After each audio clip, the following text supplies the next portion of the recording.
Dobrodošli!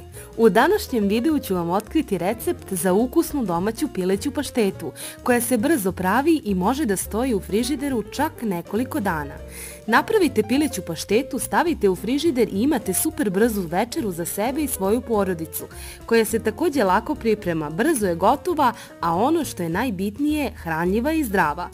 Potrebno vam je sledeće: 1 crveni luk, 400 do 500 grama pilećeg belog mesa, 3 kuvana jaja i šolja tečnosti iz supe, ulje, kašika senfa, kašika limunovog soka, malo sveže seckanog lista peršuna i celera i na kraju kašičica soli.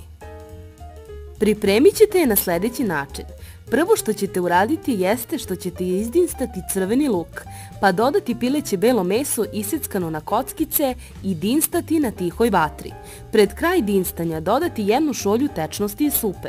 Skloniti sa vatre i ostaviti da se ohladi. U drugoj šerpi se skuvaju 3 jaja. Kada se sve ohladi, u secko se prvo stave kuvana jaja i izmiksaju sa malo ulja.